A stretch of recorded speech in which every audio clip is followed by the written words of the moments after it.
تسلیم را حاصل بطول، مادرا را اسوائے کامل بطول۔ مزرائے تسلیم کی کھیتی کا جو حاصل ہے، جو پھل ہے، وہ سیدہ فاطمہ ہے، اور ماؤں کے لیے کامل نمونہ سیدہ فاطمہ تو زہرا رضی اللہ تعالی عنہا ہیں، جن کے آنچل کو مہر و ماں نے بھی نہیں دیکھا تھا۔ خادم کی، شوہر کی خدمت بھی کرتی ہیں، بچوں کی تربیت بھی کرتی ہیں۔ آسیہ گردان و لب قرآن سرا، ادھر چکی بھی چل رہی ہے اور لبوں پر قرآن کے نغمے بھی جاری ہیں۔ آسیہ گرداں چکی چلا رہی ہیں، واللب قرآن سرا، اور اقبال کہتا ہے لبوں پر قرآن کے نغمے جاری ہیں۔ جب لبوں پہ قرآن کے نغمے ہو اور آٹا پیسا جا رہا ہو تو پھر وہ گندم اور وہ آٹا جب بچے کھائیں گے تو پھر حسین ابن علی کے کردار ہی پیدا ہوں گے۔ لیکن تھرکتی تصویریں اور نیم برہنہ شکلیں اور کانوں میں جو ہے وہ میوزک کی آوازیں، اور ماں اس ماحول میں بچے کو دودھ پلا رہی ہو تو بچہ حسین ابن علی کا جان نشین تو نہیں بنے گا۔ کوئی اداکار تو بن سکتا ہے، کوئی گلوکار تو بن سکتا ہے، لیکن حسین ابن علی کا جان نشین نہیں بنے گا۔ تو ماؤں کو کامل اکمل نمونہ سیدہ فاطمہ تو زہرا کا اختیار کرنا چاہیے، اس نمونے کو لے کے اپنی زندگی میں اتارنا چاہیے۔ آج ہم دلیلیں دیتے ہیں، میڈیا سے دلیلیں سنتے ہیں، اسلام تنگ نہیں ہے، تم نے اسلام کے دائرے کو تنگ کر دیا ہے۔ میں ایک ہی بات کہا کرتا ہوں، یہ دلیلیں دینے والے سوچیں کہ رسول خدا کی بیٹی کے پردے کا عالم کیا تھا۔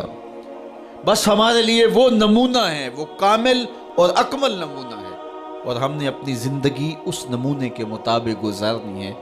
سیدہ پاک سلام اللہ علیہا کو اس بات کی فکر رہتی تھی کہ ساری زندگی تو میں نے اپنے پردے کی حفاظت کی، مرنے کے بعد جب پٹڑے کے اوپر ڈال کر کے لے جایا جاتا ہے لاش کو، تو اس وقت جسم جھلکتا ہے، چھلکتا ہے، تو بے پردگی ہوتی ہے۔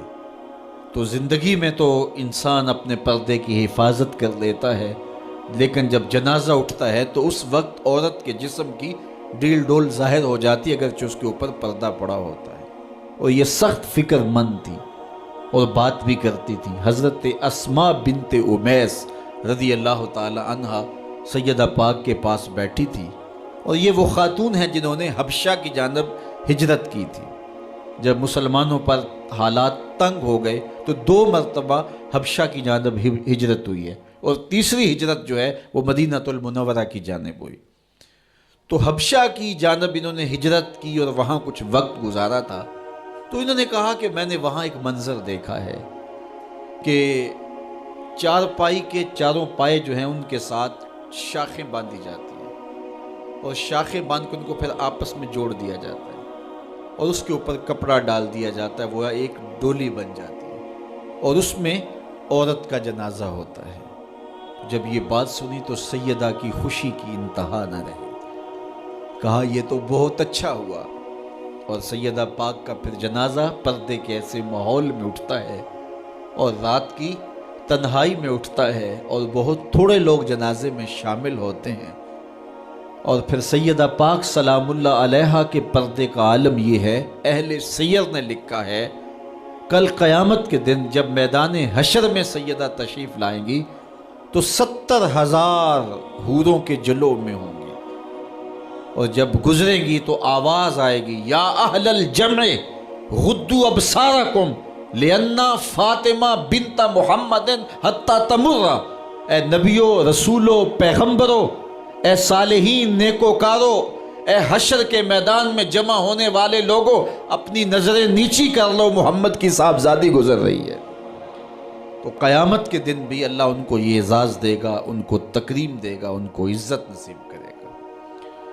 تو سیدہ پاک کا نمونہ زندگی ہماری مخدرات اسلام کے لیے، ہماری بیٹیوں کے لیے، بہنوں کے لیے کامل، اکمل اور مکمل نمونہ ہے۔ مزرعِ تسلیم را حاصل بطول، مادران را اسوائے کامل بطول۔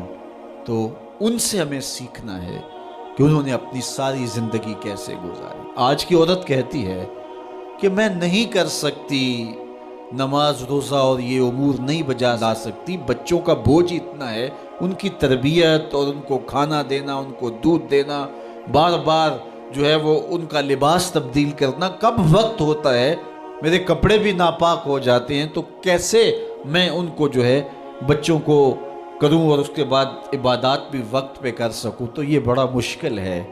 وہ حضرت سیدہ کو دیکھیں کہ آپ اپنے کندھوں پہ مشکیزہ بھی اٹھا کے لاتی ہیں، چکی بھی پیستی ہیں، بیٹوں کی تربیت بھی کرتی ہیں، شوہر کی خدمت بھی کرتی ہیں، اور مصلی بچھا کے جب کھڑی ہوتی ہیں تو ساری رات قیام میں، کبھی رکوع میں، کبھی سجدے میں گزر جاتی ہے، اور پھر کہتی ہیں مالک تیری راتیں اتنی چھوٹی ہیں، تیری بندی کا ذوق بندگی ہی پورا نہیں ہوتا، ایک تو رات اتنی لمبی بنا دے جی بھر کے تجھے سجدہ ہی کر سکوں. تو انہیں شکوہ رہتا ہے کہ راتیں اتنی چھوٹی ہیں اور میرا ذوق بندگی ہی پورا نہیں ہوتا. سارا دن روزے سے گزرتا ہے، رات قیام میں، رکوع اور سجود میں گزرتی ہے. اور بیٹوں کی تربیت کی تو وہ کائنات نے ایسی تربیت کا جوہر نہیں دیکھا ہے جو سیدہ فاطمہ کے گھر میں پلنے والے بچوں میں تربیت کا رنگ نظر آیا کہ انہوں نے اپنا خون دے دیا لیکن دین کی آن پہ آنچ نہیں آنے دی. تو ان کی زندگی ہمارے لیے، ہماری مقدرات اسلام کے لیے، بہنوں، بیٹی اور ماؤں کے لیے کامل اکمل نمونہ ہے. میری بہن، میری بیٹی، تو مغرب کی ٹینو نہیں ہے، تو مشرق کی بیٹی ہے. تو کوئی دیا نہیں ہے کہ جس کو جو چاہے اٹھا کے لے جائے. تو گھر کی رونق ہے، عزت ہے، آبرو ہے. تو سمٹ جائے گی تو معاشرہ پھیل جائے گا. اور تو اگر گھر میں سمٹ کے بچوں کو سنبھال لے گی تو امت بحر و بر پہ قابض ہوگی. لیکن اگر تو گھر کو نہ سنبھالا تو پھر امت کبھی بھی بامراد اور کبھی بھی سرخرو نہیں ہو سکتی. اگر پندے ز درویش پذیری، ہزار امت بمیرت تو نہ میری، بطول باش و پنہا شو ازیں اثر کہ در آغوش شبیر بگیری. اقبال کہتا ہے کہ اے امت مسلمہ میری ایک بات مان لے، ہزار امت مر جائے گی، امت مسلمہ تجھے موت نہیں آ سکتی. اور وہ کیا ہے؟ اللہ اکبر. بطول باش، قوم کی بہن سے، بیٹی سے، ماں سے مخاطب ہو کے اقبال بولتے ہیں بطول باش، بطول بن جا، وہ پنہا شو ازیں اثر، اور زمانے کی آنکھ سے پوشیدہ ہو جا. پھر در آغوش تو شبیر بگیری، پھر تیری آغوش میں بھی حسین ابن علی کے جانشین پرورش پائیں گے. تو اپنے آپ کو سمیٹ کے اس کردار کے سانچے میں ڈال لیا جائے. عورت کا دائرہ کار گھر ہے، چار دیواری ہے، اور اس چار دیواری کے ماحول کو آسودہ رکھے. وہ باہر نکل کر کے جو ہے وہ گھر کی ذمہ داریوں سے دستبردار نہ ہو. یہ ذمہ داریاں مرد کی ہیں کہ وہ باہر نکلے اور ضروریات کو فراہم کرے.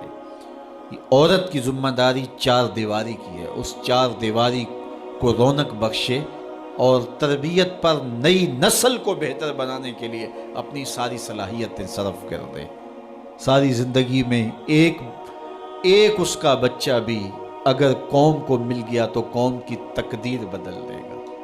مائی راستی ہیں یا ام الخیر ہیں، انہوں نے ایک بچے کی تربیت کی. آج مائیں کیوں نہیں کر سکتی؟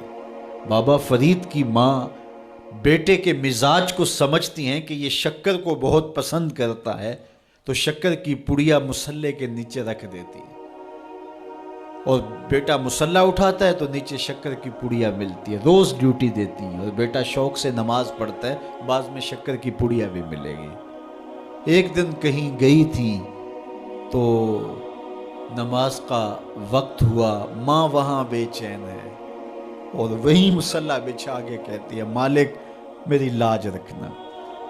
آج بیٹا مصلا اٹھائے اور اس کو شکر کی پڑیا نہیں ملے گی تو راز کھل جائے گا، تو بیٹا کہیں بدظن نہ ہو جائے. اس کا گمان یہ ہے کہ مالک اپنی کرم نوازیوں سے یہ پوری مجھے ڈائریکٹ دیتا ہے، درمیان میں کوئی نہیں ہے.